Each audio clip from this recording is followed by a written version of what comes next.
देखोगे बच्चों, अगर हम डिफरेंस देखें ना ग्रेविटेशन और ग्रेविटी में क्या है, तो ग्रेविटेशन का मतलब होता है यूनिवर्स में जितने भी ऑब्जेक्ट हैं वो एक दूसरे के ऊपर अट्रैक्टिव फोर्स एक्सर्ट करती है। क्या एक्सर्ट करती है? कि फोर्स ऑफ अट्रैक्शन। उस फोर्स ऑफ अट्रैक्शन के इस फिनोमेना को क्या बोल दिया जाता है? Gravitation. It is the phenomena due to which all objects in the universe attracts each other, या फिर यूं कह दो exerts gravitational force of attraction on each other. That phenomena is called gravitation. और वो जो अट्रैक्टिव फोर्स है, उस अट्रैक्टिव फोर्स का नाम है ग्रेविटेशनल फोर्स। फिर वर्ड आया ग्रेविटी। ग्रेविटी ग्रेविटेशन से ही निकाला गया है।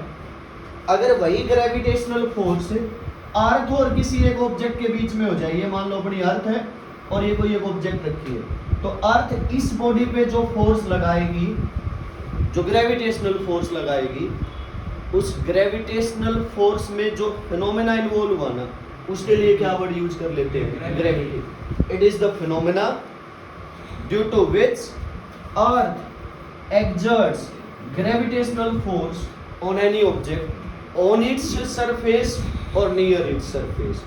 अर्थ के सरफेस पे कोई बॉडी रखी है, उसके ऊपर कितना ग्रेविटेशनल फोर्स लगा रही है, या फिर उसके नजदीक रखी है, तो उस फोर्स, उस फिनोमेना का नाम क्या हो जाएगा? ग्रेविटी।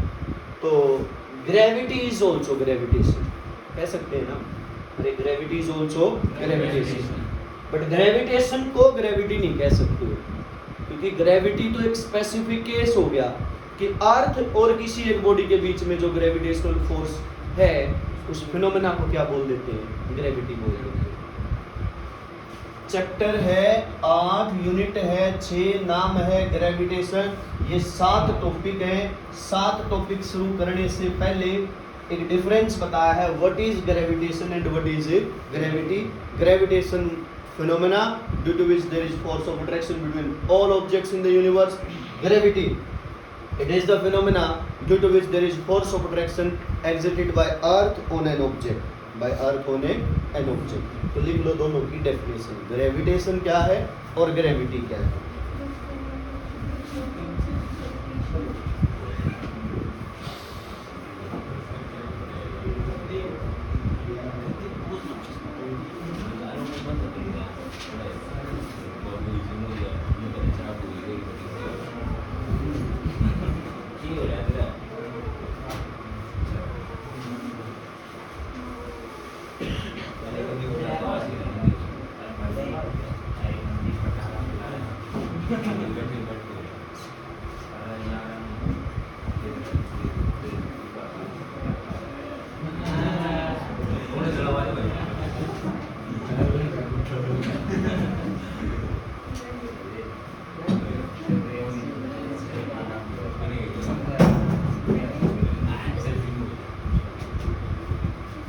लिख लिया भाई सबने?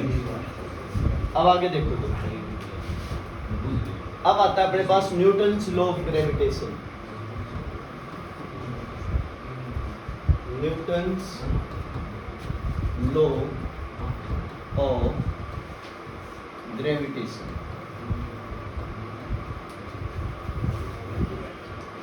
इस नियम ने क्या कहा कि मान लो कोई दो ऑब्जेक्ट है, एक का मास m1 है, एक का मास m2 है, और दोनों के सेंटर के बीच की डिस्टेंस r है। बात खत्म हो जानी चाहिए, ध्यान यहाँ हो सकता है। उनके दोनों के सेंटर के बीच की डिस्टेंस कितनी है? r।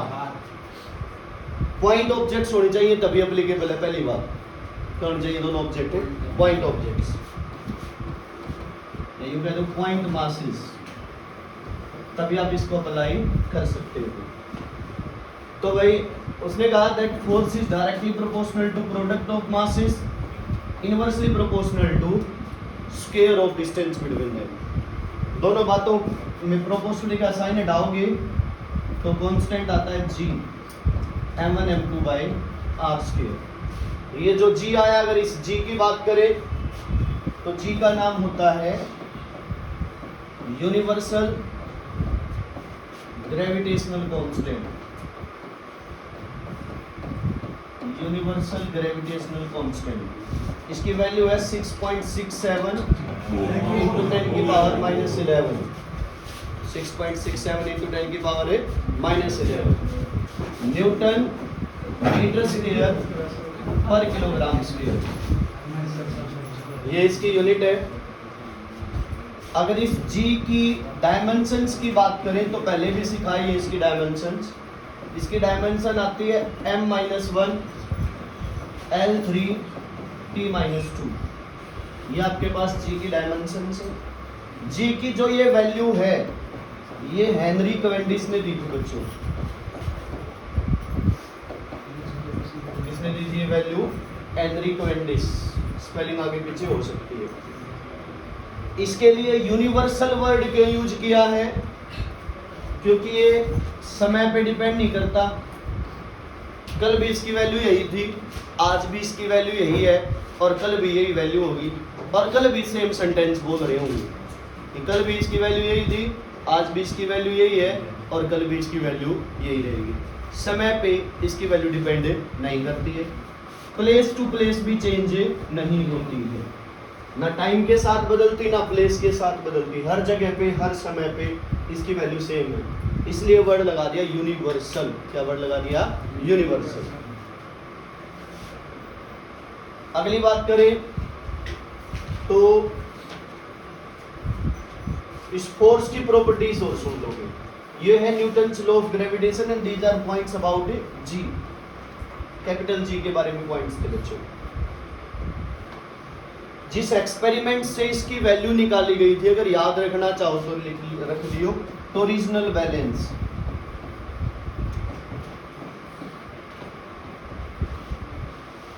ये साइंटिस्ट का नाम था, ये वो एक्सपेरिमेंट था।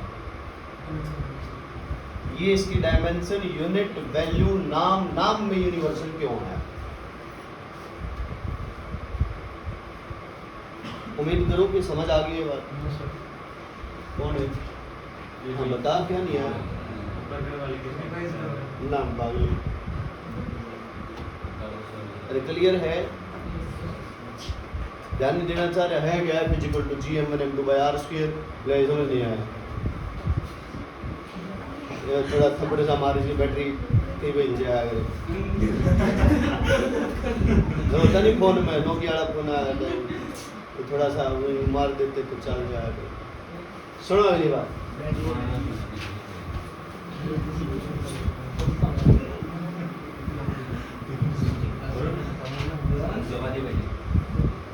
सुनो भाई, जो अपने पास ये ग्रेविटेशनल फोर्स आया ना, जिसकी वैल्यू आई g m1m2/r², इस फोर्स के बारे में कुछ 7-8 सी बातें, ज्यादा हुई तो ज्यादा की भी कोशिश करेंगे।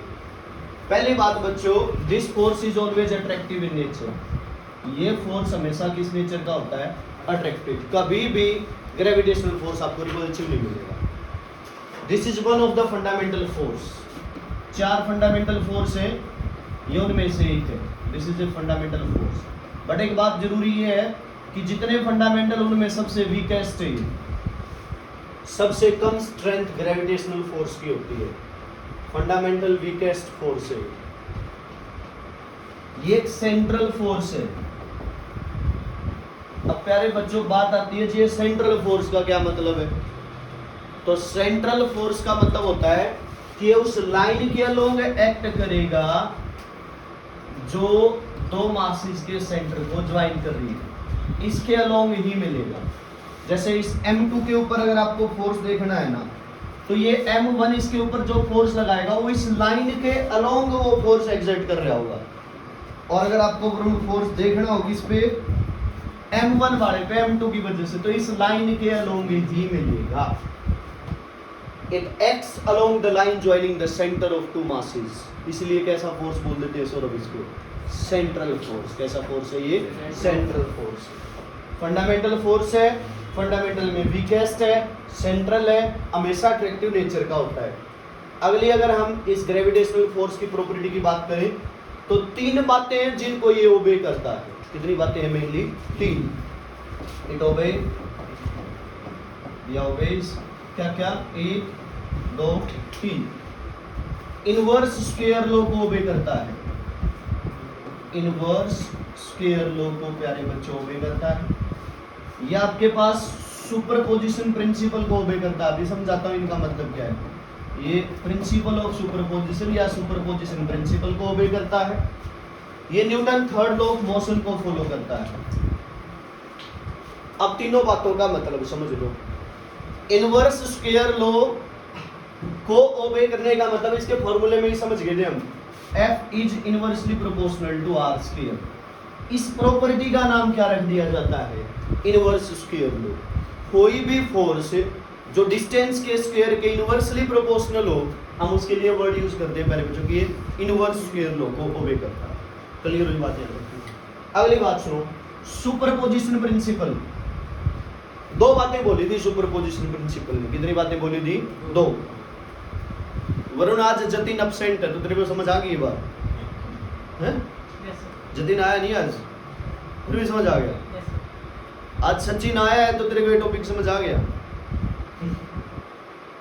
वैसे ये सुपरपोजिशन प्रिंसिपल की पहली बात ये थी कि ये समझने वाला मैं समझाने वाला, तीसरी बॉडी प्रेजेंट हो या एब्सेंट हो कोई लेना देना नहीं।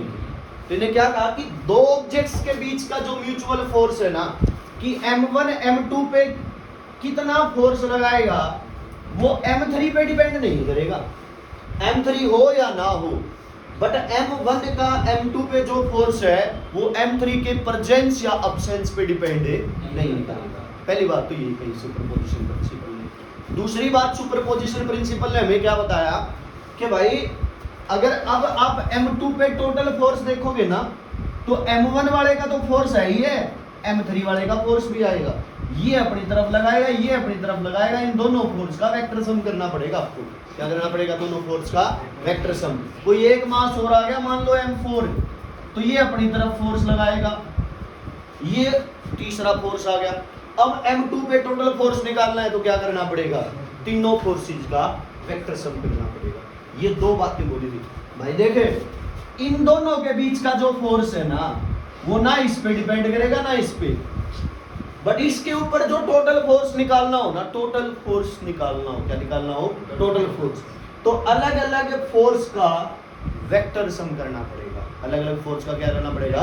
Vector sum. ये बात किसने बोली थी?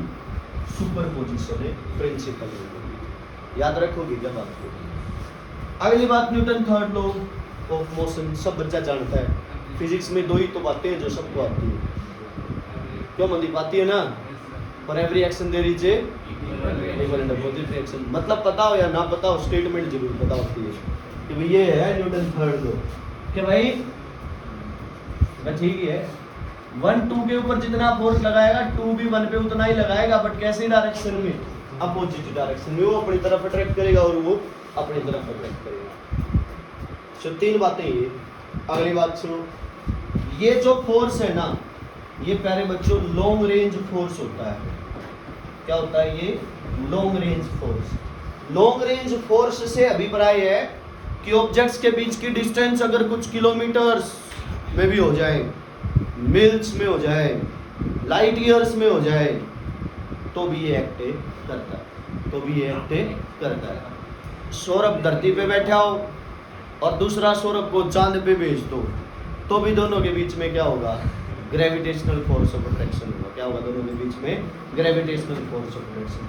अभी साहिल यहाँ से अगर अपनी उंगली इधर उधर कर देना यूं, आज सूरज की तरफ करके, सूरज की पोजीशन बदल सकती है। क्यों? There is gravitational force between sun and his finger. Finger position change, sun force change, sun position change.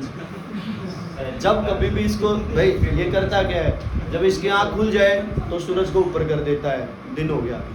फिर उंगली यूं कर दे, धरती से नीचे ले जाए, सूरज चल गया। क्या यूज किया इसने? Gravitational force. सम्राट क्या यूज किया इसने? ग्रेविटेशनल। तो जब कभी भी तेरे को यूं लग रहा हो कि मैं नींद आ रही है और मेरे को अभी रात चाहिए, तो साहिल को बोल दिए। साहिल क्या करेगा? ऐसे सूरज की तरफ उंगली की, याद रखिएगा। अरे हाँ है ना, वह बाद में बड़बड़ा लियो तुम। हाँ चल चेयर पे। अगली बात सुनो भाई, लॉन्ग रेंज फोर्स है ये। क्या है ये? Long range force.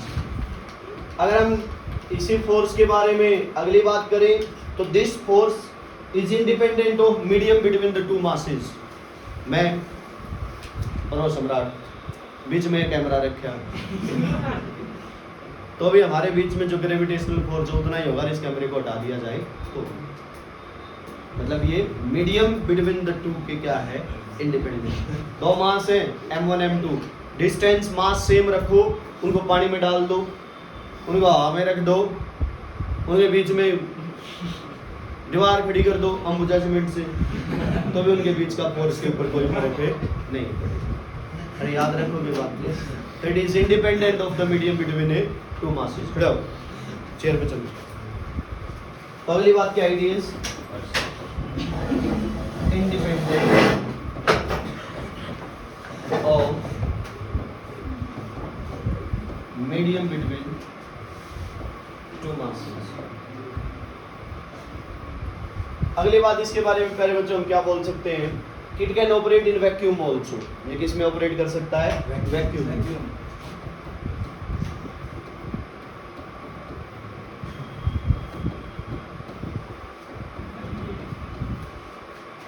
तो ये कुछ पॉइंट्स थे, 1 2 3 4 5 6 7 8 9 बातें होगी इसके बारे में। कितनी बातें, 9। This is about gravitational force. हमेशा अट्रैक्टिव है, फंडामेंटल है, उसमें वीकेस्ट है, सेंट्रल फोर्स है, इनवर्स स्क्वायर लॉ को भी करता है, सुपरपोजिशन प्रिंसिपल को भी करता है, Newton third law of motion को भी करता है, लॉन्ग रेंज फोर्स होता है, इंडिपेंडेंट होता है medium between the two masses के, and this can operate in a vacuum also. चलिए रसूल को बात आगे बढ़े। ये अपना पहला टॉपिक था जिसका नाम क्या था, न्यूटन्स लॉ ऑफ ग्रेविटेशन। क्या बताया गया था कि प्यारे बच्चों इस चैप्टर में हम 7 टॉपिक पढ़ेंगे। कितने टॉपिक है, 7। पहला टॉपिक था न्यूटन्स लॉ ऑफ ग्रेविटेशन, दूसरा आएगा एक्सेलरेशन ड्यू टू ग्रेविटी, तीसरा आएगा ग्रेविटेशनल फील्ड, फिर gravitational potential and gravitational potential energy, satellite escape velocity, और एक क्या है, केप्लर्स लॉ। तो इसमें से अभी जो आपने सीखा उसका नाम क्या है, न्यूटन्स लॉ ऑफ ग्रेविटेशन। क्या उम्मीद करो समझ आया होगा। अब इसके न्यूमेरिकल्स करवाऊं या अगला टॉपिक करवाऊं, न्यूमेरिकल्स। कितने बच्चे इस फेवर में कि न्यूमेरिकल्स करवा दो जी, कितने फेवर में कि अगला टॉपिक करवा दो जी, न्यूमेरिकल वाला। चलो मदीप की मान लेते हैं, अगला टॉपिक सुनो, एक्सेलरेशन ड्यू टू ग्रेविटी। क्या है एक्सेलरेशन ड्यू टू ग्रेविटी, चलो साइड हो जाए।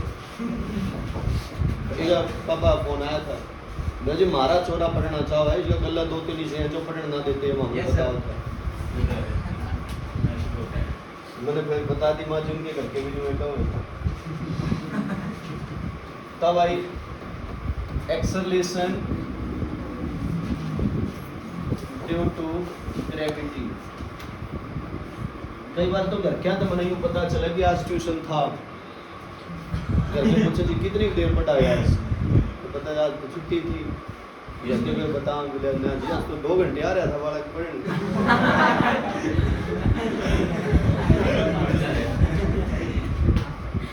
कौन सर न मैं ही पढ़ा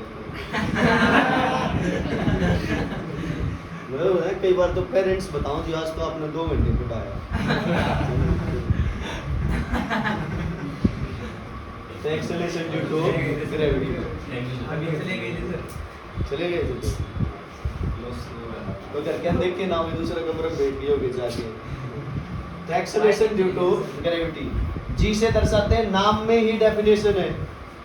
एक्सेलरेशन किसकी वजह से, ग्रेविटी की। और हे मनदीप ये ग्रेविटी क्या होता है, हाँ अर्थ किसी बॉडी पे जो फोर्स लगाती है ग्रेविटेशनल, उस फिनोमेना को क्या बोल देते हैं, ग्रेविटी। तो भाई ग्रेविटी मतलब अर्थ के ग्रेविटेशनल फोर्स की वजह से जो एक्सेलरेशन प्रोड्यूस होगी उस एक्सेलरेशन का नाम क्या है, acceleration due to gravity. Calculate करने की कोशिश करते हैं। मान लीजिए ये आपके पास एक मास m है, बल्कि ये मास है अर्थ का, इसका मास है अर्थ का, और अर्थ के सरफेस पे एक दूसरी बॉडी रखी है जिसका मास है स्मॉल m और अर्थ की रेडियस कितनी है r। तो दोनों के बीच में ग्रेविटेशनल फोर्स कितना आएगा Gm/m/r²। बाय डेफिनेशन एक्सेलरेशन क्या होती है force experienced by the mass. अरे हाँ या ना। अब फोर्स कितना था Gm/m/r²। एक m हो रहा गया m से m गया, क्या फार्मूला आया Gm/r²। This is expression for acceleration due to gravity. Earth surface पे जब आपकी बॉडी रखी हो तो एक्सेलरेशन ड्यू टू ग्रेविटी का फार्मूला ये होता है। लिख लो एक बार फटाफट इसको। इसकी यूनिट वही मीटर पर सेकंड स्क्वायर है, डायमेंशंस वही L1T-2 है। जल्दी लिखो।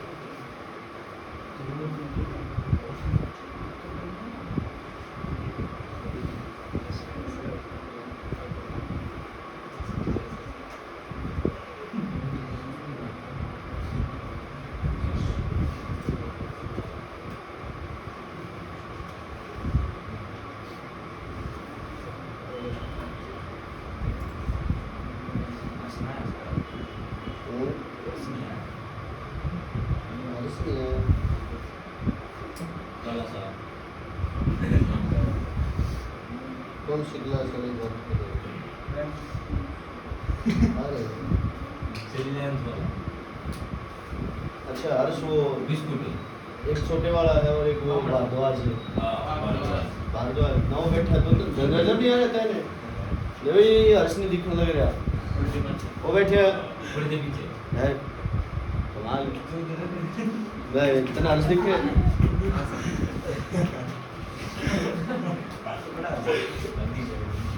आगे चले भाई।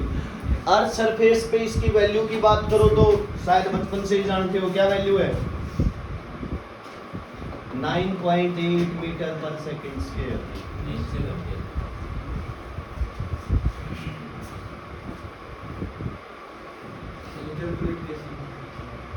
GMR वैल्यू रख दे। धरती का मास, G की वैल्यू, धरती की रेडियस की वैल्यू। पोल्स पे 10 ना कौन बताओ ऊपर जाओ सर। कौन क्या है पोल पे नहीं तो बट है सर पोल्स पे 10 झूठ पड़ लिया रेखा मैम से ये ही है इसकी वैल्यू कितनी 9.8। आगे बढ़े। अब आते हैं इसके फैक्टर अफेक्टिंग कि किन किन फैक्टर्स पे डिपेंड करती है। फैक्टर्स अफेक्टिंग जी। तो प्यारे बच्चों पहला फैक्टर आता है आपके पास हाइट अबोव अर्थ सरफेस।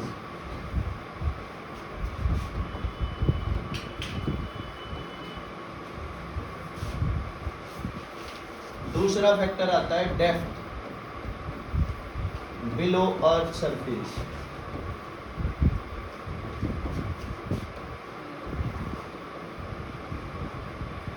तीसरा फैक्टर आता है शेप एंड साइज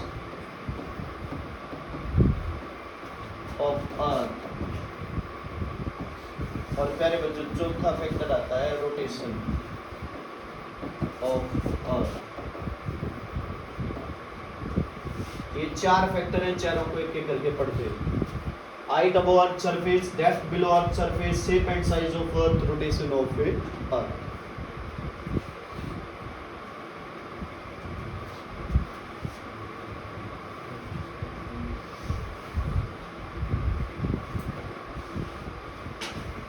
करें जिक्र इनका। सुनो उससे पहले एक छोटी सी बात और बता दूं। इस G की ही वैल्यू को डेंसिटी की फॉर्म में लिख देते हैं। किसकी फॉर्म में लिख देते हैं? डेंसिटी। अगर डेंसिटी की फॉर्म में इसको आप एक्सप्रेस करो तो शायद सबने बचपन में कभी सुना होगा डेंसिटी क्या होता है? Mass by volume. अरे हाँ या ना? तो मास को क्या लिख सकते हो, डेंसिटी इनटू वॉल्यूम। अर्थ की वॉल्यूम क्या होगी 4/3 पाई आर क्यूब। तो इस फार्मूले में रख दो इस बात को, G इक्वल्स टू G/r²। मास क्या आ जाएगा रो 4/3 पाई आर क्यूब। ये आर क्यूब है, ये आर स्क्वायर है, तो 2 आर कट गए, तो G की वैल्यू आई 4/3 pi rho G into r. This is G।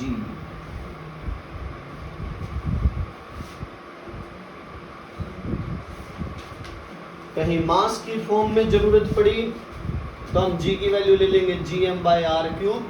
कहीं आर स्क्वायर, कहीं डेंसिटी की फॉर्म में अगर हमें जरूरत हुई तो 4/3 पाई G r।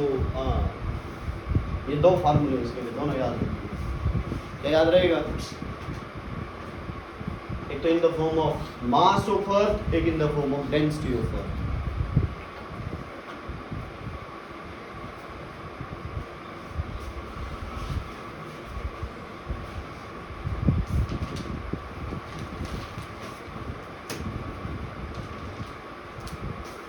सुनो मेरे, वापस करिए।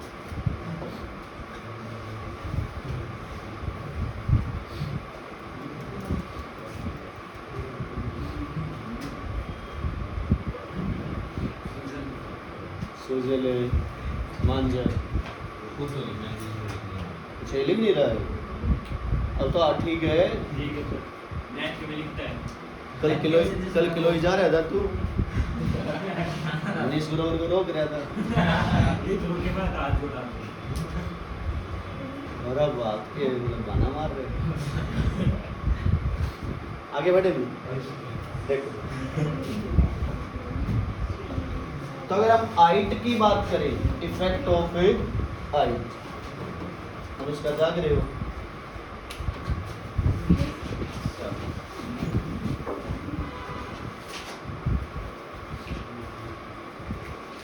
अंजलि ने कहा कि फिजिक्स की क्लास तो ऑनलाइन हो जाओगी, बायो की छुट्टी है तो केमिस्ट्री की छुट्टी कर लेते हैं, तो फिर मैंने ऑनलाइन कैंसिल ही कर ना, मैं वैसे कह रहा हूँ। इफेक्ट ऑफ हाइट, ये है भाई अपनी धरती। अब एक बात बताइयो, ये हो गया अर्थ की रेडियस, यहाँ से अगर ऊपर जाओगे ना तो ये हो गया अपना गोला। इस गोले का मास कितना है, मान लो कैपिटल M। इस गोले का मास कितना है, कैपिटल M। और अब एक बात बताऊं, आप वहां उस पॉइंट पे पहुंच गए, तो अब ये जो गोला बनाएंगे, इस गोले का मास इस गोले से ज्यादा होगा कि कम होगा कि बराबर होगा?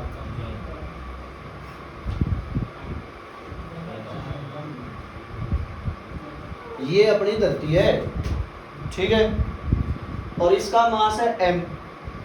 अगर मैं ये चक्कर यूं खींच दूं, एक सर्कल बाहर लगा दिया, अब मैं कोई इस बड़े गोले का मास कितना होगा? पक्की बात है, अरे सेम होगा।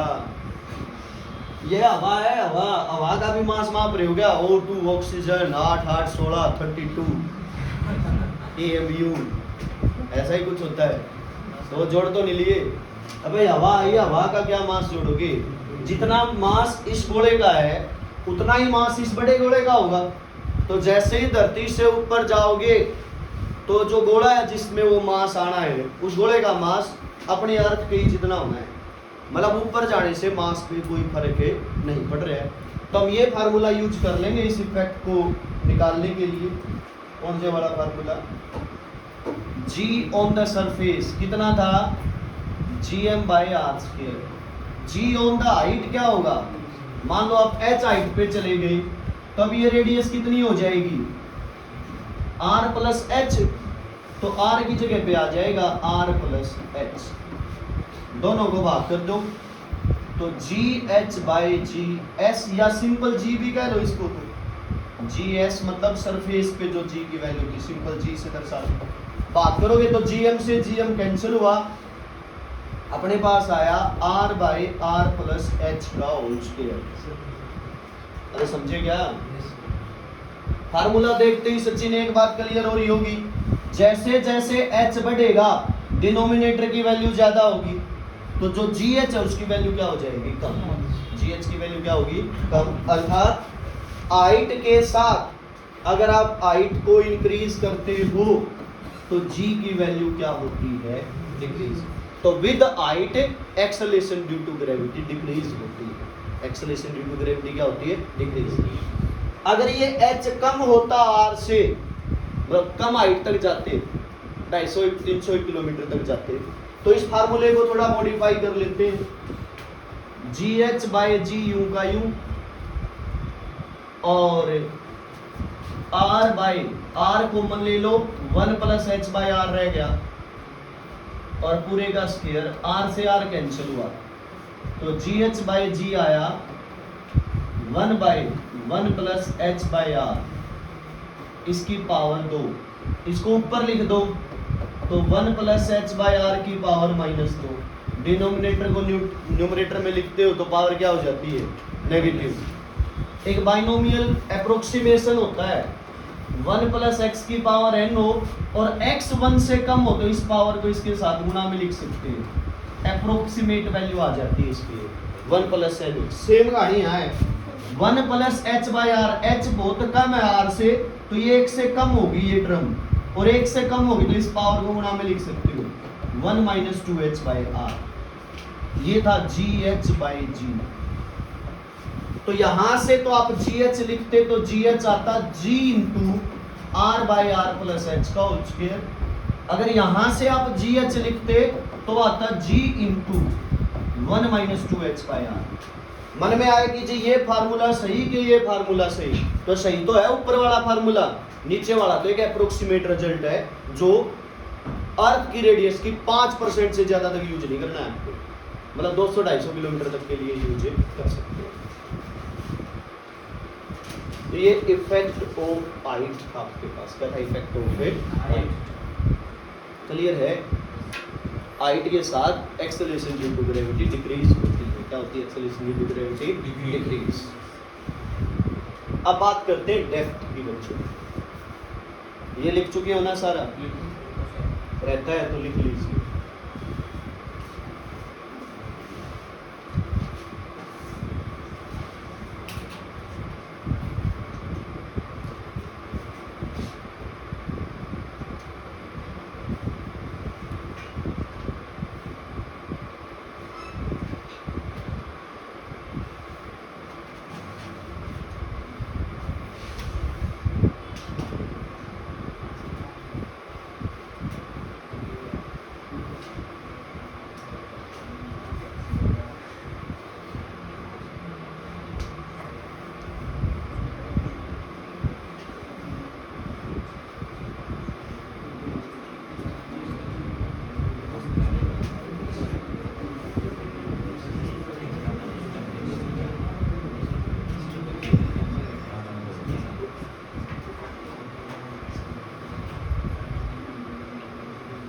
हो गया, अब आगे बढ़े, सुनोगे अभी। अगला फैक्टर आता है effect of depth. Effect of depth,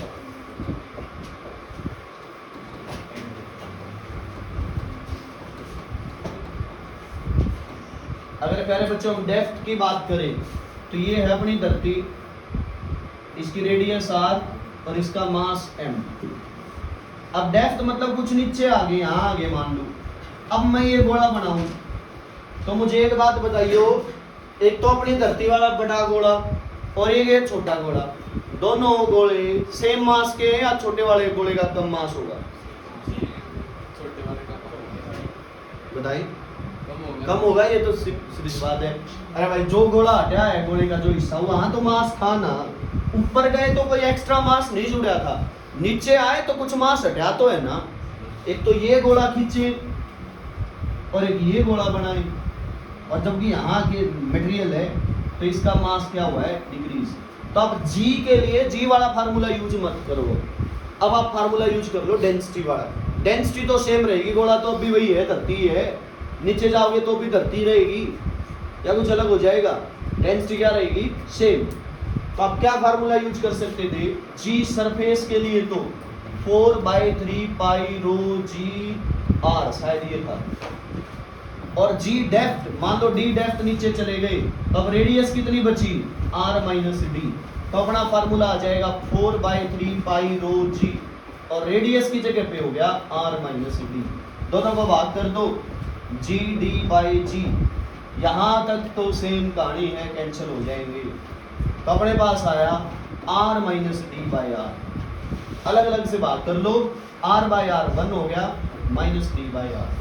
तो यहां से g को ऊपर गुणा में ले जाओ, तो इफेक्ट ऑफ डेप्थ में आया g d equals to g into 1 minus d by r. अब डी बढ़ेगा तो ये नेगेटिव टर्म बढ़ेगी, नेगेटिव टर्म बढ़ेगी तो एक में से ज्यादा घटेगा तो वैल्यू कम आएगी। तो इसका मतलब अगर डेप्थ बढ़ाओगे तो एक्सेलरेशन ड्यू टू ग्रेविटी घटेगी। हाइट के साथ भी घटती है, डेप्थ के साथ भी घटती है। कौन? Acceleration due to gravity.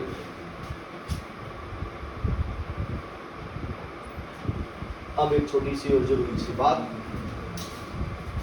अगर आप हाइट वाला फार्मूला देखो ना बच्चों, स्मॉल के लिए जो था वो आया था g into 1 minus 2h by r, और जी डी आया था g into 1 minus d by are.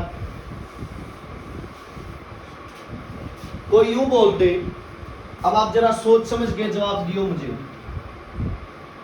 ये A पॉइंट है, ये B पॉइंट है, और ये C पॉइंट है। ये x हाइट पे है, ये x डेप्थ पे है। तो एक्सेलरेशन ड्यू टू ग्रेविटी की वैल्यू जी A पे जी A, B पे जी B और C पे जी C। इन तीनों को इंक्रीजिंग ऑर्डर में लिखना हो। इसमें लिखना हो इंक्रीजिंग ऑर्डर, कि पहले सबसे कम, फिर उससे ज्यादा और फिर सबसे ज्यादा। तो कोई बच्चा करेगा कोशिश। जी ए तो सरफेस पे, जी बी एक्स हाइट पे, जी सी एक्स डेप्थ पे। तो सरफेस पहले नंबर पे क्या लिखूं, बात ये इंक्रीजिंग ऑर्डर में लिखना है। जी बी और जी सी सेम होंगे, क्या सहमत है? कौन सहमत नहीं है? One man army. ये बिल्कुल सही कह रहे हैं बच्चा। अरे भाई अगर x की जगह x रखूं मैं तो यहाँ तो होगा 1 माइनस 2x बाई आर, और यहाँ x रखे तो क्या होगा 1 माइनस x बाई आर। तो अगर यहाँ तो डबल आया ना 2x बाई आर, और यहाँ क्या आया x बाई आर। तो सीधी सी बात है, हाइट के साथ ज्यादा चेंज आता है, ज्यादा डिक्रीज होगा। सेम हाइट पे ऊपर चला जाऊं और सेम डेप्थ पे नीचे चला जाऊं तो डेप्थ वाली पोजीशन पे ग्रेविटी ज्यादा होगी, डेप्थ वाली पोजीशन पे ग्रेविटी ज्यादा होगी। तो सबसे ज्यादा तो सरफेस पे है, सबसे कम कहाँ पे है बी पे, उसके बाद कहाँ है सी, और सबसे ज्यादा कहाँ है ए। This is total. मैं अपनी बात समझा पाया हूँ या फिर बताऊं? भाई मैं 5 किलोमीटर ऊपर जाता तो यहाँ होता 1 माइनस 10 बाई आर, और यहाँ होता 1 माइनस 5 बाई आर।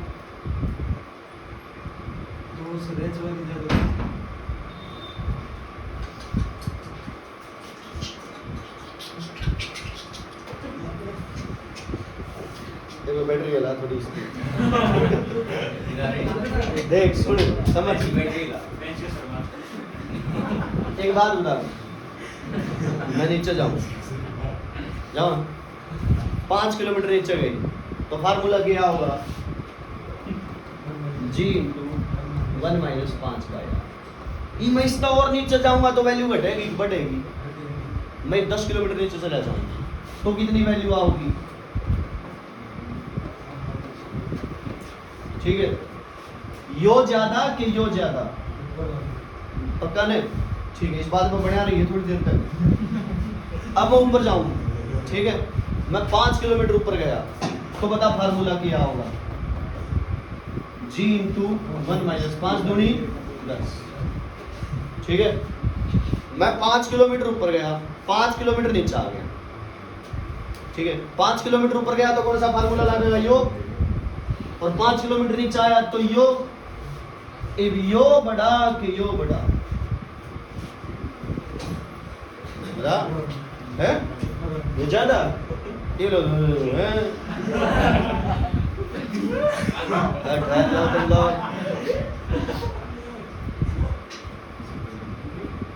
छोड़ इस बात में छोड़ यार समझ गया तो सोच ले एक बात छोड़ मान ले आप सेम चेंज चाहो ये सारी बात मान ली कि भैया मैंने हाइट भैया डेप्थ भैया जी ऑर्डर भी सेम पाया मतलब सरफेस पे था कुछ हाइट ऊपर गया और कुछ डेप्थ नीचे गया तो इस हाइट पे जितनी ग्रेविटी है डेप्थ पे भी उतनी ही ग्रेविटी है तो then what is the relation between that height and that depth तो हाइट के साथ क्या होगा g1 - 2h/r और डेप्थ के साथ क्या होगा g1 - d/r एग्री g से g गया 1 से 1 गया माइनस से माइनस गया r से r गया तो d कितना आया 2h तो अगर मैं 5 किलोमीटर ऊपर जाऊं ने तो मुझे 10 किलोमीटर नीचे जाना पड़ेगा सेम वैल्यू के लिए तो मतलब हाइट 5 तो डेप्थ 10 तो मैंने यूं बता हाइट के साथ ज्यादा डिक्रीज आवा है कि डेप्थ के साथ ज्यादा डिक्रीज आवा है हाइट के साथ समझ गया बात में पक्की बात है तो मैं यूं कहूं कि सेम हाइट ऊपर गया और सेम डेप्थ नीचे गया तो कौन सी वैल्यू ज्यादा कम पाओगी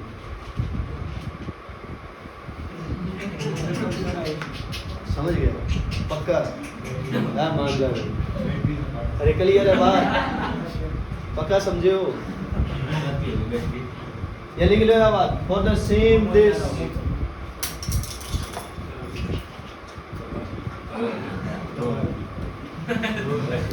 लिख लिया ये सम्राट समझ आ गया कि पक्का अगली बात सुनो भाई effect of shape and size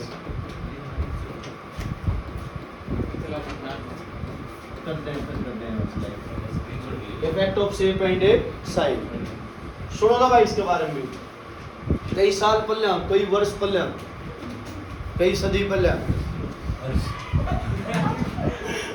Mandeep के समय पे ये माने वाले धरती फ्लैट है क्या धरती फ्लैट सीधी है और जो घनी दूर तक भाज गए तो नीचे पड़ जाओगे तो मंदीप ने इसके करके इनकी गाड़ी तो बाहर ना जान दिया करके बोले भाजता भाजता धरती नीचे चले जाओ क्योंकि माने वाले धरती के है फ्लैट है क्या धरती फ्लैट है बाद में क्या पता चला धरती फ्लैट नहीं क्या ना धरती फ्लैट नहीं धरती क्या है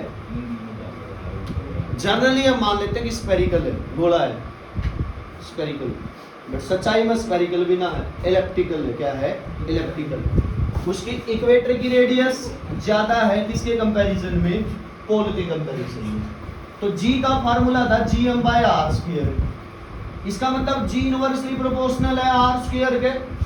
अगर रेडियस ज्यादा होगी तो ग्रेविटी क्या होगी कम रेडियस ज्यादा तो ग्रेविटी कम रेडियस कहाँ ज्यादा है इक्वेटर पे रेडियस ज्यादा होगी तो इक्वेटर पे ग्रेविटी क्या होगी कम पोल पे ग्रेविटी क्या होगी ज्यादा तो अर्थ की एलिप्टिकल शेप की वजह से पोल पे एक्सेलरेशन ड्यू टू ग्रेविटी ज्यादा होती है किसके कंपैरिजन में इक्वेटर के कंपैरिजन और ये घना भी फर्क ना आता लगभग 0.02 का फर्क आया है मतलब मैं यूं कह दूं कि भाई जो इक्वेटर है उस पर वैल्यू 9.80 है तो पोल पे वैल्यू कितनी हो जाएगी 9.8 शेप साइज की वजह से किसकी वजह से बात है ये शेप साइज की याद रख लो की बात एक बात बताओ तो यूं कह दे कि मेरे को 1 किलो कितने 1 किलो चावल चाहिए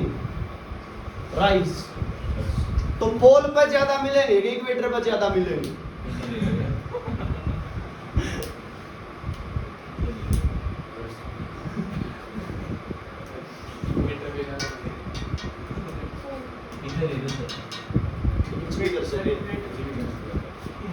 इक्वेटर पर ज्यादा मिलेंगे शाबाशी दो सुनो भाई दिमाग का प्रश्न था दिमाग जिसमें था उसने बता दिया और जो मंदबुद्धि हो गए 1 किलो तो 1 किलो ही होए जी भाई जब तराजू में मापोगे तो वो mg आया करे क्या आया करे मापा जाया करे mg तो भाई अपन चाहिए तो कितना था 1 किलो कितना चाहिए था 1 किलो। तो m इंटू जी सेम चाहिए, और पोल पे गए तो पोल पे जी क्या हो गया ज्यादा, तो m क्या हो जाएगा कम, मास क्या हो जाएगा वहां पर जाके कम। मतलब मान लो इक्वेटर पे हमने 1 किलो में 1000 दाने मिले, चावल के वो दाने कितने मिले 1000, कहाँ पे इक्वेटर पे। पोल पर जाके देखते तो वो कितने 970 दाने मिले, क्यों जी फालतू हो गया। तो तराजू तो भी 1 किलो शो करे, कितनी शो करे 1 किलो। फर्क किसका आ गया, जी ज्यादा हो गया वहां, क्या ज्यादा हो गया वहां पे, जी ज्यादा हो गया। अरे समझे क्या बात को। तो एक गिवन रीडिंग है, गिवन वेट है, उसके लिए मास ज्यादा कहां पे होगा, इक्वेटर पे। मास ज्यादा कहां पे होगा, इक्वेटर पे। लेकिन ये पर्सन हम जब दूसरे तरीके से पढ़ते हैं तो गड़बड़ हो जाती है, इसलिए मैंने पहले ये बताया है कि गिवन अमाउंट थी 1 kg है, क्या है रीडिंग है 1 kg। भैया अपनी तराजू कितना माप रही है, कितना शो कर है 1 kg। तो जो 1 kg में अमाउंट आई ना वह कितनी ज्यादा होगी, पोल पर ज्यादा होगी, क्योंकि जो अपनी वह तराजू है जो बैलेंस है वो mg मेजर करता है, क्या मेजर करता है mg। अगर g कम है तो m क्या होगा ज्यादा, m क्या होगा ज्यादा। अब मैं ये कह दूं कि a person is moving from equator to pole, a person is moving from equator to pole, then what will happen to its mass, what will happen to its mass। Equator से पोल पे गया तो मास पे क्या फर्क पड़ेगा, तो भाई मास रहेगा सेम, मास क्या रहेगा सेम। और मैं ये कह दूं इक्वेटर से पोल पे गया तो वेट पे क्या फर्क पड़ा, वेट क्या हो जाएगा इंक्रीज। पर्सन में फर्क है, पहले वाले में और इस वाले में। मैं फिर समझाने की कोशिश करूं हूं तो यहाँ दिमाग भूलिया आएंगे कि व्हाट इज दिस, क्या कह रहे हैं भाई। जो पर्सन वाली बात है ने उसका तो मास फिक्स है ने, मास इज फिक्स। और बात वेट की कर रहे हैं तो वेट क्या होगा mg, मास फिक्स तो वेट किसके डायरेक्टली प्रोपोर्शनल, जी है। अरे वेट किसके डायरेक्टली प्रोपोर्शनल, जी का। जी कहां पे ज्यादा, पोल पे, पोल पे जी ज्यादा तो वेट भी कहां ज्यादा, पोल पे। तो वेट ज्यादा कहां होगा, पोल पे, गिवन मास का, इसका एक गिवन मास का। और वो जो चावल वाली बात थी, राइस वाली बात थी, वह अमाउंट ज्यादा कहां मिलेगी, इक्वेटर पे। क्योंकि तराजू तो कितनी रीडिंग दे रहा है 1, तराजू की रीडिंग तो कितनी है 1, और तराजू की रीडिंग होती क्या है mg। आपको mg1 चाहिए इक्वेटर पे और mg1 चाहिए पोल पे। भाई मैंने तो 1 किलो लेना है, चाहे तू इक्वेटर पे हो चाहे तू पोल पे हो। अब वो 1 किलो कहां कम ज्यादा शो होगा, दैट डिपेंड्स ऑन द जी। किस पे डिपेंड करेगा, जी। जी कहां ज्यादा है, पोल पे। पोल पे अगर जी ज्यादा होगा तो m कम मिलेगा, और इक्वेटर पे जी कम है तो m ज्यादा मिलेगा। ज्यादा मास डालोगे तब 1 kg शो होगा, तब क्या होगा 1 kg शो होगा। अरे समझ गए मेरी बात भाई। वह जो अपने गांव में जो कोटा होया जो राशन मिल जाएगा जी, थोड़ा कहिया ने गड़बड़ करनी हो तो क्या होगी, तराजू है, अनिल कपूर वाली मूवी देखी होगी जिसमें एक दिन का सीएम बने हैं वो। तो जब भी वो ऐसे ही किते राशन वितरण केंद्र पे जाता है तो उस राशन वितरण केंद्र पे नीचे चुंबक चिपकाए मिलते हैं। वो क्या चिपकाए मिलते हैं, चुंबक। रीडिंग तो कितनी है भाई 1 kg, बट अमाउंट जो मिली वह तो कम होगी ले, क्यों, वो जो चुंबक था वो चुंबक का भी तो कुछ अलग दबाव हो गया था। समझ में आई कि नहीं बात। तो मैं जो दाने जितने काउंट करा तो चुंबक वाले में फालतू मिलेंगे कि विदाउट चुंबक फालतू मिलेंगे। तराजू तो दोनों बार 1 रीडिंग शो कर रही है मान ले, तो लेकिन दिक्कत किसकी आ गई थी, वो चुंबक की गड़बड़ आ गई। तो भाई 1 kg रीडिंग तो सेम है, बट वो जो मास आया ना 1 kg रीडिंग के लिए वो इक्वेटर पे फालतू आया, किस वजह से? इस g की वैल्यू कम होने की वजह से। दोनों परसेंट में फर्क समझ में आया? वो सीधा कहा 1% is moving from equator to pole, what will happen to its mass? Mass will remain same. But amount of that rice or that sugar or that wheat, that is more on equator. ज्यादा beneficial कहाँ पे है? आपके लिए equator पे, दुकान वाले के लिए। समझ आ गई बात? एक इफेक्ट हो रह गया रोटेशन का, उसको कल डिस्कस करते। पढ़ लो इस काम में।